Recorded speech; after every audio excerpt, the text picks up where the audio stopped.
y'all this morning? So hopefully this is a fun talk.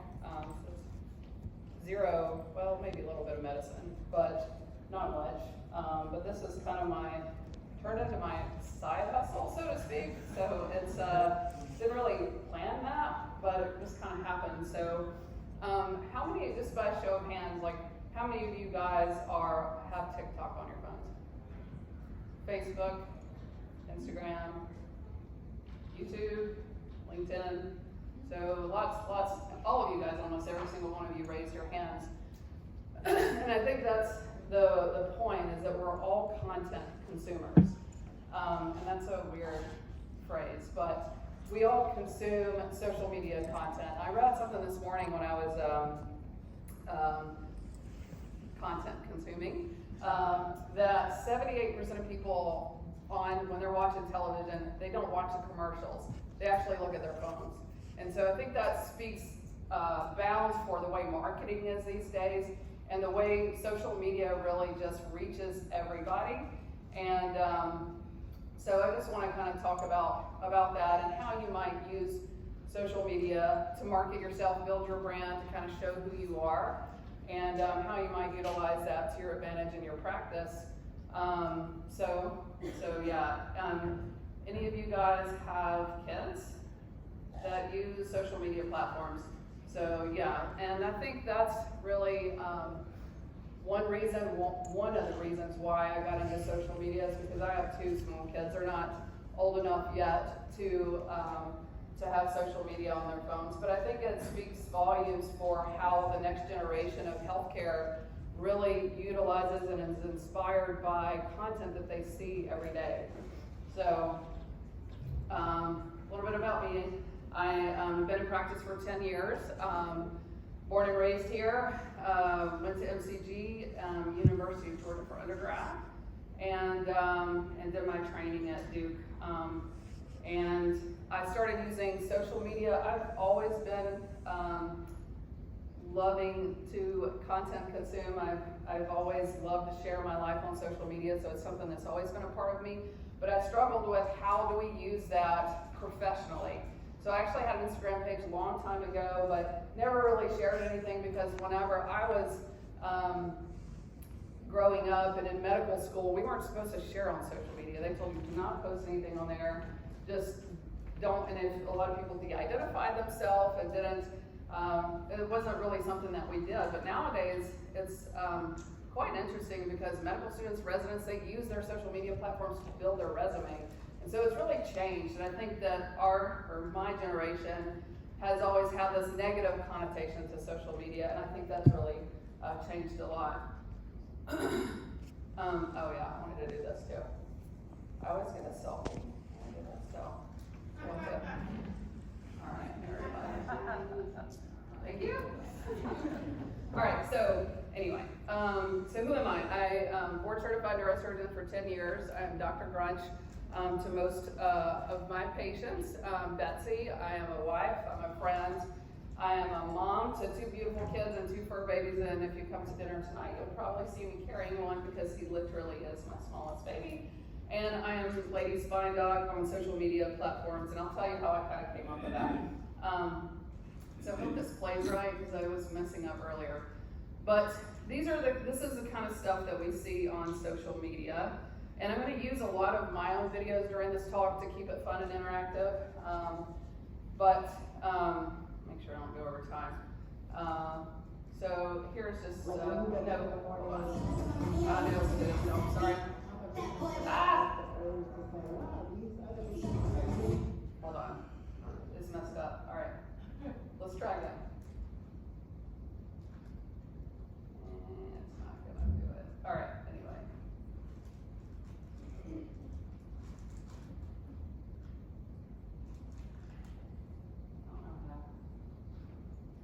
Let's see if I can do it this way. This might work. I had them out of order, so it's playing out of order. All right. So these are.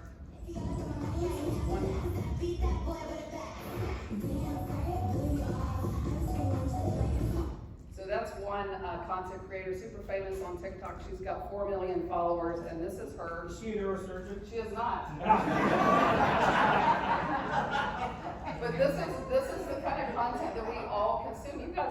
seen videos like that. And literally all of her content is just shaking her boobs, and that's great. This is Alex Earl. If any of you guys don't know her, she is probably, if you ask any 20-year-old girl who Alex Earl is, they will all know who she is. And she has got 5 million followers, and this is her kind of content.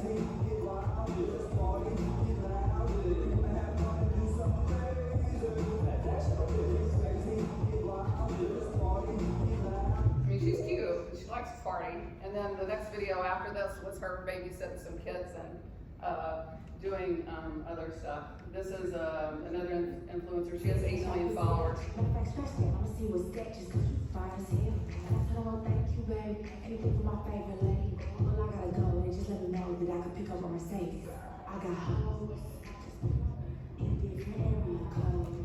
So these are all transitions videos. We see beautiful women showing their bodies, showing their partying, showing their makeup, but we don't see a lot of stuff like this. Like when you wake up in the morning and you look in the mirror, how much you have to fight the urge to say, wow, these other bitches aren't even close.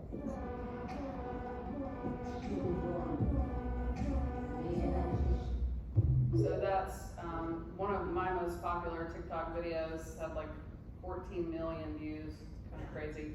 But once I shared a video like that and I saw how much traction and how much comments and how much positivity came out of that, I thought, wow, this is pretty cool. Like I'm actually influencing young people to want to think that they can do something like that.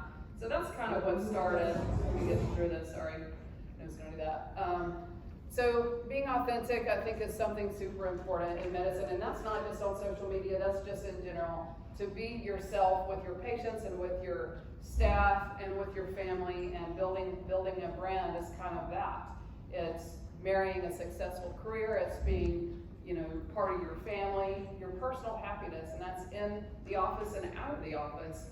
And work is a part of our life, and so you have to be happy doing it, and some type of feeling of fulfillment.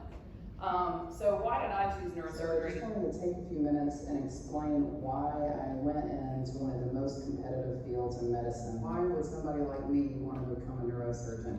It really comes down to me wanting to be just like my mom. She was beautiful and she was a badass. She was a female cop in the 90s, and I just thought that she was just the epitome of cool. She was in the honor guard, she was on the dive team, and then one day, just like that, in the middle of the night, everything changed. She was bilingual, so she worked night shift in the hardest part of town. Gang activity in the 90s in that part of town was incredibly high. She saw some people on private property that weren't supposed to be there, so she decided to go check it out.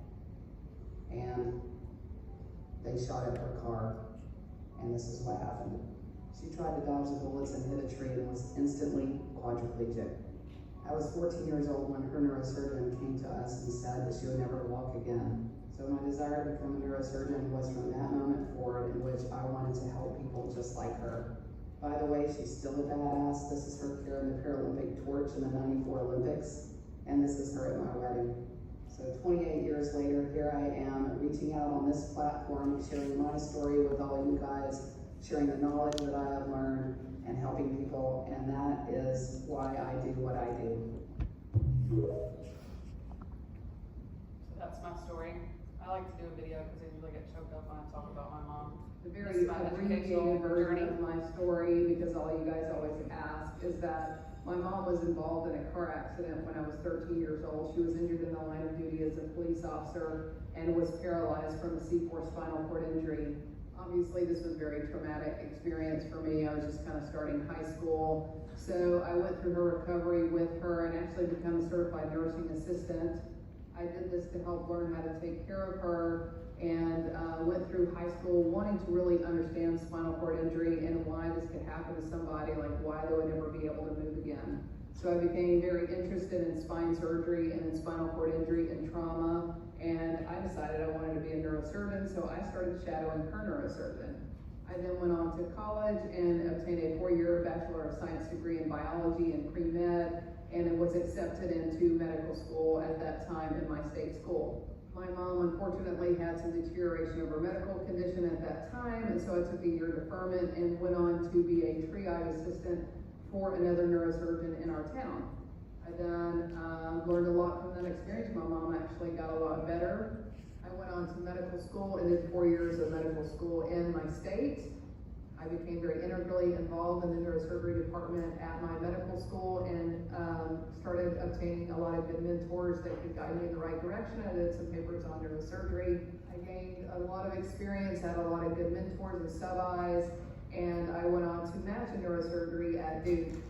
Obviously, I was very blessed to match at such a renowned institution, and I learned a ton during my residency who made me into the surgeon that I am today. I did an infolded spine fellowship and was looking for jobs, which I wanted to come back to the area in which I kind of started this whole process, which turned out to be the same practice in which my mom's surgeon worked at that I shadowed in high school, and then I was also a triage assistant for that surgeon I took in my 1-year deferment. So I took a job there doing private practice, in which I have been doing for 9 years. It is the hometown in which I grew up in. I actually work in the hospital in which I was born, and I serve the community in which I grew up with. It was extremely rewarding. So the bottom line is that life comes full circle. You never know where you're going to end up. You never know which life events and life experiences will bring you to become the person who you are today. And I am just so lucky to have had all these experiences to lead me to where I am today. I love being on social media, so I can really kind of show my experience to all those future physicians out there, or anyone that thinks that they may want to do neurosurgery. I had no doctors in my family, and in fact, I was the first person in my family to graduate college. So I hope my voice reaches some of you guys out there to show you that you can indeed do whatever you want. So good luck.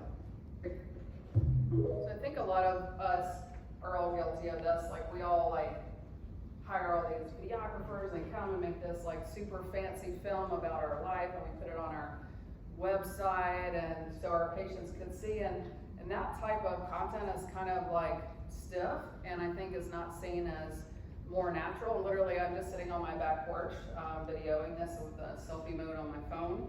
So I think, the way stuff has changed is that being more authentic kind of reaches and feels a lot more personal than all these extravagant videos that hospitals and all of us tend to do. So these are my opinions, but I think the 3 factors for a successful career is making sure you're in the right practice, right partners, right staff, having the right partner in life, because like I said, I think that having a happy home life is integral to happiness, which translates into your job. And then having confidence, and that's something that can be very hard for all of us, I think, ultimately when you're first starting out. And all of these have been integral into building kind of my own brand, because now patients see me as an expert in my field, an educator, and most importantly, compassionate. So choosing the right practice. I'm lucky enough that I've never left the practice that I joined when I first started. I looked a lot into a bunch of different practices. I knew I wanted to come back to the area because I was born and raised here. I wanted to be close to family. I wanted to raise a family, my family, in an area that I knew would be good, family-centric. And I wanted to treat patients that I would get fulfillment out of treating. And so for me, that was actually joining the same practice that saved my mom. And that was the same hospital. I'm private practice, but I work at the same hospital that I was born at. So that to me just gives me such a good feeling to take care of the people in my community. And fun story is the surgeon that saved my mom was actually my partner. He's since retired, but he was one of the original partners in my group. Choosing the right partner, and this is hard. This is my husband proposing with the Taco Bell sauce. This is fake. This was last year in Vegas. But this is at Nan's, actually. So, you have to find somebody that matches you, and not all of us, it's hard. But I met my husband in residency. Residency life to private practice life is totally different.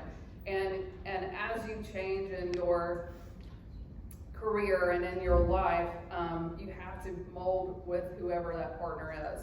And that really requires a lot of transparency, goal building together, and most importantly, communication and dialogue. So when we met, we had no kids, obviously. I was like working 90, 100 hours a week. I did not train during the 80-hour work week.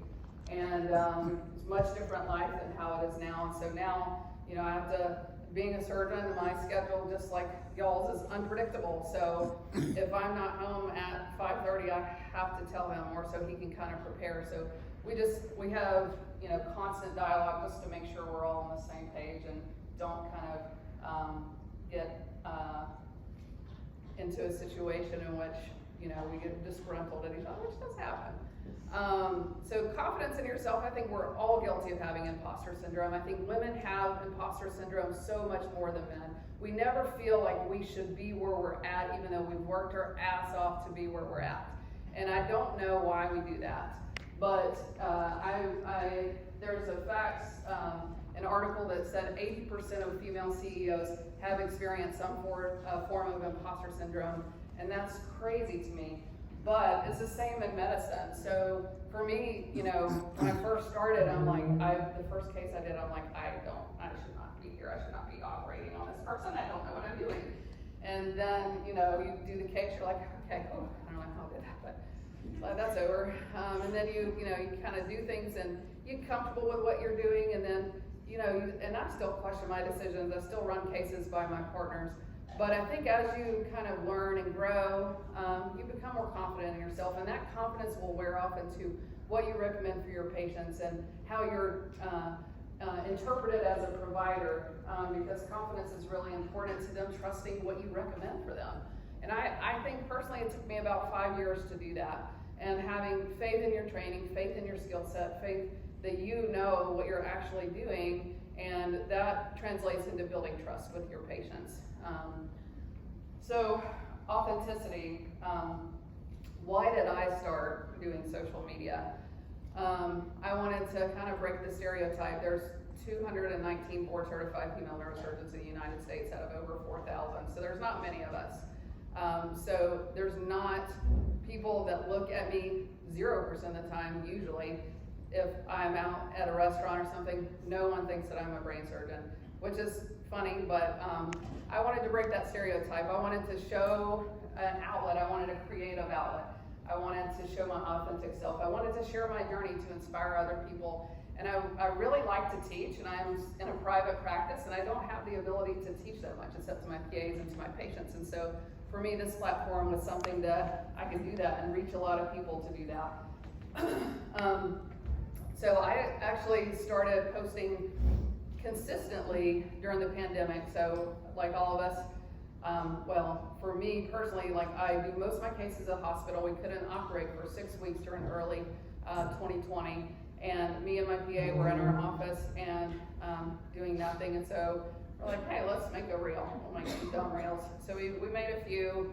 And then I was posting them mostly on Instagram. I never used TikTok.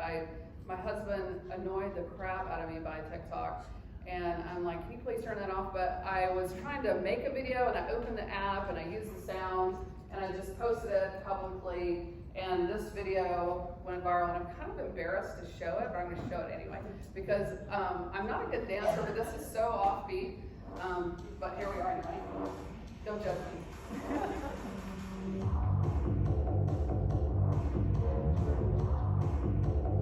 Not on me. Very bad.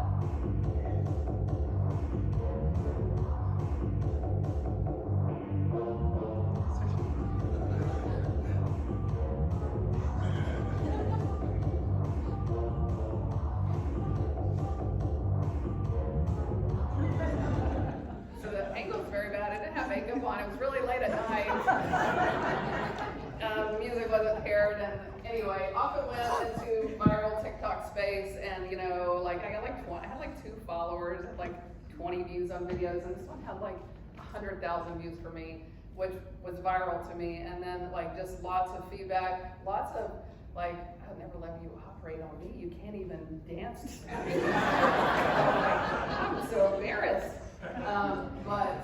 But a lot of positive stuff, like, hey, I'm a female surgeon. I have heard this so many times, and so it kind of resonated with a lot of people.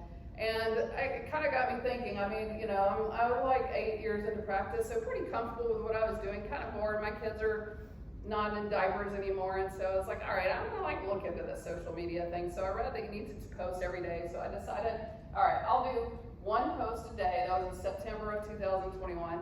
I do more than one post a day now, but I'm gonna commit to doing this for 3 months, and I'm going to see where it takes. And so in 3 months, I went from having 2 followers on TikTok to over 100,000 followers. And it's just kind of grown from there. So now we're almost 2 years into it. And these numbers were like 4 days ago. Now I have 1.4 million on TikTok, almost 250 on Instagram, lots on Facebook and YouTube. YouTube I started later because this is a lot of work. And eventually, it was very overwhelming because you have to kind of keep up with it. And that's one thing I'll talk about in a few minutes is you really have to post consistently to gain a following if that's what you desire to do. And so I felt like it was consuming so much of my time. My best friend lost her job. She's in marketing. She hated every job she's ever done, literally. I've known her for 15 years and she's never been happy. So I was like, all right, Jen, let's just propose. What if, like, just her, she's got a sugar daddy. So I was like, let's just like, help me post. Like, if I posted on one platform, can you post it across? Help me grow. She's like, sure. So I hired her in October, and then now she's full-time as of last month, and she's probably making more money than she's ever made. And I think if you do decide to have someone help you on social media, it's so important that that person is invested in you. Because for me, she is literally my personality. Well, I do all the I should say, step back, I do all my content creation. So there is nothing that she does for me video-wise, but she shares the content, she answers comments, answers messages, answers emails, speaks to brands, which I'll get about in terms of advertising, and she is literally acts as me most of the time, and it's kind of creepy how sometimes she responds to things, I'm like, wow, that's exactly what I would have said. So it's really important, and for me, being a neurosurgeon, like letting go of the micromanaging is very hard for me.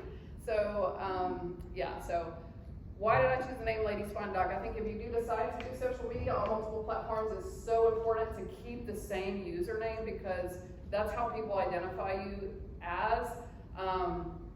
And you know, you want to like make sure it's consistent across. I wasn't, but I ended up going with this name because when I was first in practice, like I said, I came back to my hometown. I was a 32-year-old girl, and I had partners that I had a 50-year-old partner, a 60-year-old partner, and a 45-year-old male partner, and they were the esteemed neurosurgeons in town. And so I had this case come in a couple months into practice. This is subdural hematoma. If you don't know what a subdural hematoma is, it's blood clot on the brain. It's literally one of the easiest brain surgeries you can do. Like, I let my medical students do it. My PAs will sell it. The scrub techs sometimes drill holes because you just drill a hole and there's blood there. It's not brain, so it's easy. Anyway, so this patient had subdural hematoma and he refused to let me do it. He did not trust me and he requested that my older partner do it. And I was mortified because then I had to go ask my partner to do this case for me because this patient didn't want me to do it. So I was butthurt, and I went back into my hole in the wall, and this happened a lot, actually. I don't know if this happened to any other women physicians out there. I think it happens a lot, but it happened a lot to me earlier. And when you hear that so much, then I start to like reflect, like, why are people doing that? But anyhow, I did this very complicated burst fracture on this trauma patient. Spent 8 hours doing corpectomy, screws, all this stuff. Case went beautifully, patient did great. Go out to the patient discussion area to talk to this man's family. So I tell the family how well the surgery went and everything like that, and I left, and then the lady at the front desk is like, the family requested the doctor come and talk to them about the surgery, and I'm like I was just in there. So I went back out there and I'm like, hi, I'm the doctor. I just talked to you guys. And he's like, oh wow, a lady back doctor? Good for you. And I was like, I'm kind of offended by that. But it was really sweet. Like, he really had no idea that I was a surgeon, and he meant it from a good place. Like, he was genuinely proud of me. So that scenario just had always played on my mind, and so when I was trying to pick a name, I thought, all right, I'll be the lady spine doctor. So that's how that happened. And then I'm big into Peloton, so I translated that into spin, lady spin doc, and it's kind of just, it's just been my thing. So anyway, so a lot of people ask me this, oh my God, you must be making more on social media than you do as a neurosurgeon, and that I can guarantee you is very false. None of you should ever leave your career as a pain physician or pain provider to go into social media. It's great, but it takes a lot of work and a lot of time. So for me, it's like I said, a creative outlet, a teaching outlet, bringing awareness to our spine problems. If you follow me, I talk a lot about that. Inspiring the future generation of medicine, because I think medicine has a very toxic culture, and I think in order to change toxicity, we have to attract personalities that are different than what we currently have. Communicating with other professionals, let's be honest, that's the only reason why I'm standing on the stage right now, is because of this. And I'm also passionate into developing digital patient-centered applications, which I'm working with the company doing that. So it's kind of cool. And then of course, you know, as you gain followers, you may get some branding opportunities. I'm not gonna lie about that. I've done, I got my own headband line now, this is them. I have sold some glasses. I got so many free glasses, it's great. Scrubs, compression socks, pillows, bedding, medical devices. So it's kind of fun. It's definitely different than doing brain surgery. So if you want to start on social media, how do you do it?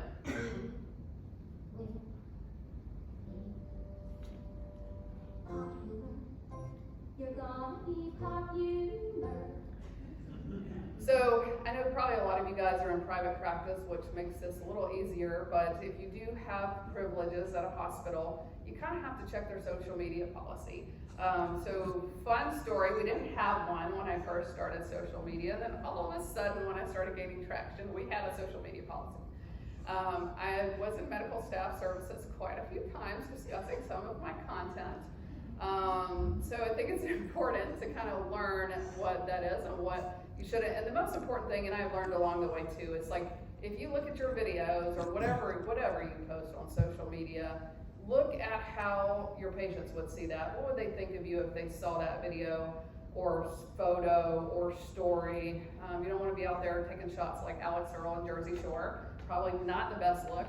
And then, you know, how would your colleagues feel about that? So that's kind of how I work everything. And sometimes I post things and I'm like, really did not intend it to be a certain way.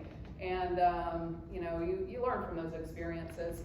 So how do you get started? So, like I said, to create content, you have to consume content. I love to consume content, and I'm sure many of you guys do too. It's you need to learn what other people are doing. What are the trends, especially on platforms like Instagram Reels and TikTok, even YouTube Shorts. It's all about trends and sounds and stuff like that. And so you kind of have to see what other people are doing. And let's be honest, a lot of it is copying ideas from other people and how it might play into your platform. And I think the most important is being authentic, which is why I still create all my content, because if it doesn't come from me, it's not really coming from a place that is a part of me. So these are some of the things that I've learned along the way. One thing that I do to try to be consistent is I have a schedule. So on Sundays, I'll always talk, I have my Sunday case studies, but I always talk about a case and kind of present it to the audience. And then on Mondays, I do a discussion on that case. And so that's helped me have content on Sundays and Mondays. And sometimes even conversations that stir up in the comment sections from this will translate into more content during the week. But this is one of my studies. Oh no, what are we looking at? For today's Sunday case study, I have a challenging one for you guys. I've got a 72-year-old female who comes in to see me for back pain. She's had a number of spinal decompression surgeries over the years, about 5 in total. She states her pain is in her entire lower back. It hurts throughout the lumbar spine, and it's there all the time. It's when she washes dishes, it gets worse. When she cleans the house, and she just wants a quality of life back. Here are the x-rays of her lower back that were done in my office. She's had so much conservative treatment over the years. She's had physical therapy, injections, chiropractic management, medications, and nothing seems to work. She says she really doesn't want any more surgery on her low back, and in addition to that, she's a diabetic, and her T-score, which is her bone density, shows that she has osteoporosis. Her MRI isn't really that helpful. It just shows a lot of degenerative changes throughout her lumbar spine. So is there anything else at this point I can offer this patient to help alleviate her axial lower back pain? Leave your thoughts below, and I'm going to go through the whole case tomorrow and explain to you what I think that we can offer this patient to help give her some quality of life. So that's kind of my typical presentation. They're very basic, very generic, and it's actually quite entertaining to read the comments of what people think. And I've learned a lot through doing this about how the general public thinks about back pain, or thinks about what we should do. Or, you know, we've all known a patient like this. You guys see these patients every single day. But for the general public, they know grandma's got back pain. They know so-and-so down the street's had back pain, had 10 back surgeries, she never needs another back surgery in her life. So, you know, that's the kind of stuff, and so this is what I followed up with. To the case study that I presented yesterday, remember we said this patient was a 72-year-old female who presented to me with chronic lower back pain. She's had back pain for so long that she can't even remember a life without back pain. She's tried extensive conservative treatment, including physical therapy, chiropractic management, injections, medications, alternative treatments such as stem cells. She's even tried inversion, red light therapy, you name it, she's tried it. She's even had 5 surgeries for her back, and none of them have helped her. Her x-rays looked like this, which showed lumbar scoliosis, and her MRI was not really that helpful. It just had a multitude of degenerative changes throughout the entire lumbar spine. There was a lot of great suggestions in the comments section on this case. Honestly, if this patient was in great health and really was interested in additional surgery in her lumbar spine, she would probably be a good candidate for a lumbar fusion. But did any of you guys pick up on the red flags that I waved? I mentioned that she had osteoporosis and she was a diabetic, which are 2 major risk factors for a failure of a scoliosis fusion surgery. Now sure, we could treat her osteoporosis and maybe try to build up her bone density. We could control her diabetes to make her an optimum candidate. However, she didn't want any of that, and I thought I had a better suggestion for her. And there was many of you guys that actually agreed with me. What about spinal cord stimulation? Spinal cord stimulation is a great option for someone like her who is often labeled in this group of failed back syndrome. And I don't really particularly like that terminology, and there was a proposal to switch this to persistent spinal pain syndrome, which I think is more appropriate. Regardless of the diagnosis, this patient needs some help. She's tried everything, and she just has a debilitated quality of life because of her pain. Now, before any of you guys jump in here and say, oh, a spinal cord stimulator won't help anyone with just axial back pain, stop. There's been a recent article published in the Journal of Neurosurgery about a multi-center randomized controlled trial of patients with refractory non-surgical back pain and the success of spinal cord stimulation at high frequency. That essentially showed that at 12 months, patient had significant improvements in their quality of life, their pain levels, and significant reduction in their opioid use. How amazing is that? Finally, a population of patients that aren't a candidate for surgery or don't want surgery, that have predominantly lower back pain, may be able to gain success out of high-frequency spinal stimulation. Now, this video has already gotten really long, so I'm going to go through everything at length about spinal cord stimulation in a full video tomorrow, so stay tuned. So, and then I followed that with a video the next day talking about stimulation, how that works. And I think the importance of understanding these videos is people's attention span is super short. So I try to keep my videos under 2 to 3 minutes, because if you make them longer than that, we'll just lose interest. We're all this time of humanity, we all are very short-served minded, and so anyway, that's kind of my rule of thumb. And people do go to YouTube to watch longer videos, but they really have to be interested in a topic. And I think you have to kind of do that leader to pull them into why I want to watch this particular video you're posting, and then make it short, succinct, and easy to understand. And then you have to be relevant. So if there's anything that comes up you know, this is a video I did on Damar Hamlin and Tua during Monday Night Football. You kind of have to talk about these things because people will ask you. You know, I think on social media I'm seen as like one of the neurosurgical experts. So these are a couple of videos I stayed up. Both of these things happen on Monday Night Football. It starts at 8 o'clock. So I was making these videos. I think this is like at 11 p.m. and this one is like 2 in the morning, or like 1 or 2 in the morning because I did an emergency case. But I wanted to just kind of get out What there. did we just witness with Damar Hamlin getting hit tonight in Monday Night Football? Was it a brain injury? Was it a spine fracture? If we look at the replay footage very closely, Damar gets hit. A lot of people thought he had a spinal chest, injury. and then he stands up and immediately collapses. CPR was started on the field, and then he was taken to a local hospital. Now, what we likely witnessed is something called commotio cordis, where you can have a blunt, non-penetrating trauma to the chest that aligns with a certain rhythm of the heart, and it can cause immediate cardiac arrest. This condition is life-threatening and is treated by immediate CPR and defibrillation. My thoughts are with him right now, and I'm hoping for all the best news. I was really glad that I was right. So that was good because I kind of put myself out there. Let's talk about the pathophysiology as to why Tua's arms did this after his head injury. So I had a lot of people reach out to me and ask, what exactly happened last night when Tua fell to the ground and then his hand seemingly came up by his face and then contracted. Here's a slow-mo of Tua striking the back of his head, and then his arms contract beside his head.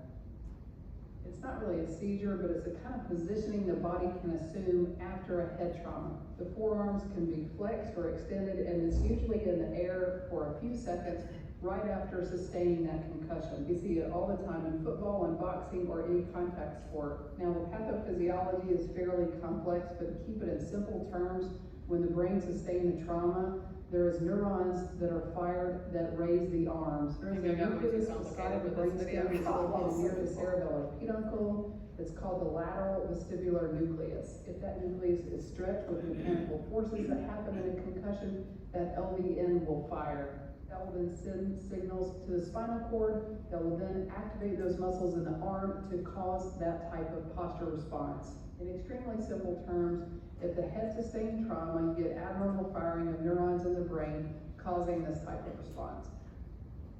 And funny enough, like both of those videos got taken down on TikTok for graphic content because I showed the actual injury. So it's interesting how some content creators can show these and it's all over the news, but yet some platforms think this is graphic. So, you know, these are just, I'm going to try to speed up because I think I'm talking too much. Excuse me, Rob. You're excused. And that's your job. That's me and my PA, Erica. And if you follow me, I like to make jokes out of everything. So this is one of, and I like to work out, so this is a video I made about being a neurosurgeon and how you can be a better one.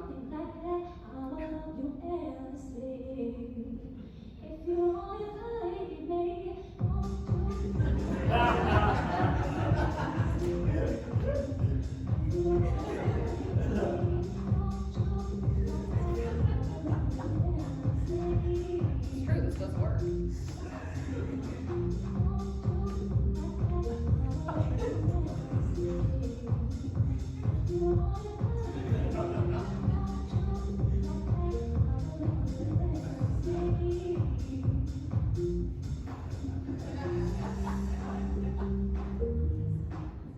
So, I think being in the Atlanta area, many of you guys heard that X video with the Emory nurses. I don't know if any of y'all saw that video, but it was very, it was kind of appalling, but these nurses were basically talking about their patients and like what icked them, and it was really simple things like getting them a warm blanket or asking the weight of their baby, and it really had like a lot of, it was very cringy.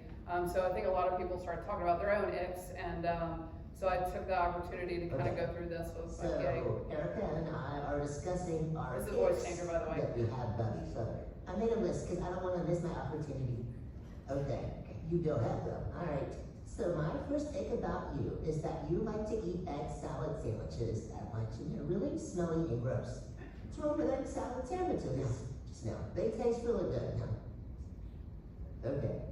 Well, my ick about you is that I text message you and it takes at least 20 to 30 minutes for you to text me back.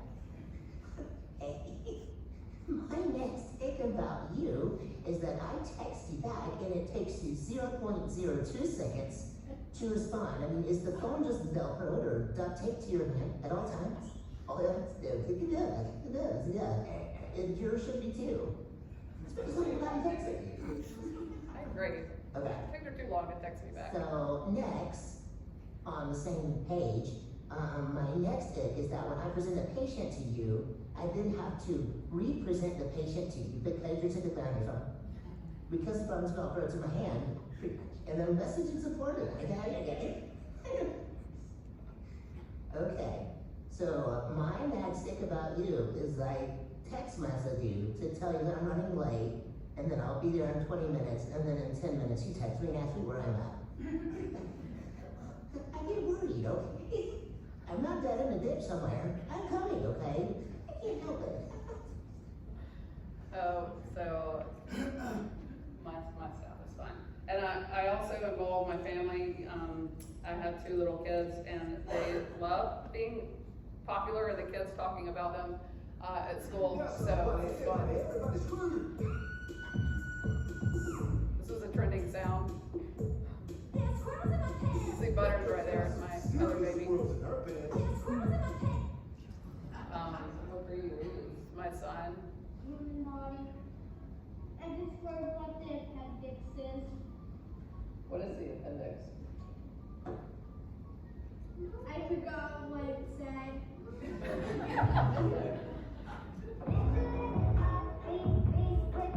And this is, you know, I get a lot of residents asking about being a mom. So I really post a lot about that to show that you can be a doctor and still have a family. And that's one of the most fun things I like to talk about. My team loves being involved. We use it as team bonding, but they love being popular on social media. This is some scrubs we got for free from Fix, so they love getting free swag. We got what you looking for. What you looking for? We got what you looking for. Maggie, my medical assistant, when she gets recognized in public, she's always texting me. She's like, "Oh my God, somebody else recognized me." All right, so the bottom line is it's incredibly time consuming. I love doing it though, so if you don't like doing that kind of stuff, this is definitely not your deal, but I do think that it's important to come up with constant content to be successful. So I usually have, I have 30 drafts on my phone right now, so if I'm bored or one day I'm just really not feeling it, there are days I just feel like, I don't wanna do that. So I have just this backlog of stuff that I can post, or I'll find something I've posted before and repost it. And then I create my content batches, so usually after my kids go to bed, I'll film a few videos, keep them in my draft, and that's something I do. And I think the benefits is really kind of cool. Patients know me, I've never met them before in my life, and they show up and they have this, I think, unbounded trust in me. They know my kids, they know my whole story, they've heard me talk about their pain, and they trust me. So there's so much of that I think translates into how busy I've become as a surgeon. I operate 4 days a week now. I went from operating 2 days a week to now operating 4 days a week, and I have 4 PAs because patients just feel so much trust in me and my team, because they all, I would say 80% of people that see me have seen us on social media. And they trust me, and it's kind of bizarre, but it's actually really kind of cool. So in conclusion, I think success is being authentic, and there is only one you. And I think it's important to show that. I love cars, so this is another popular video.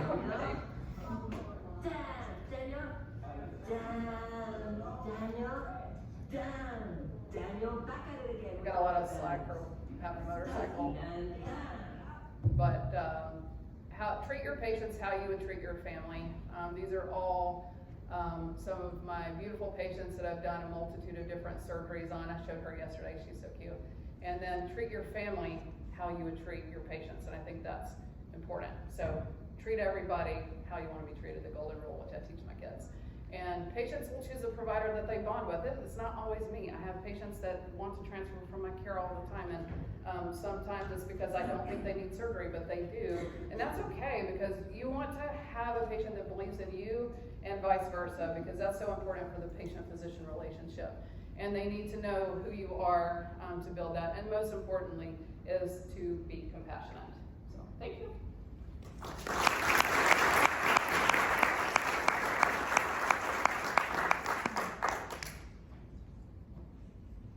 Questions about social media?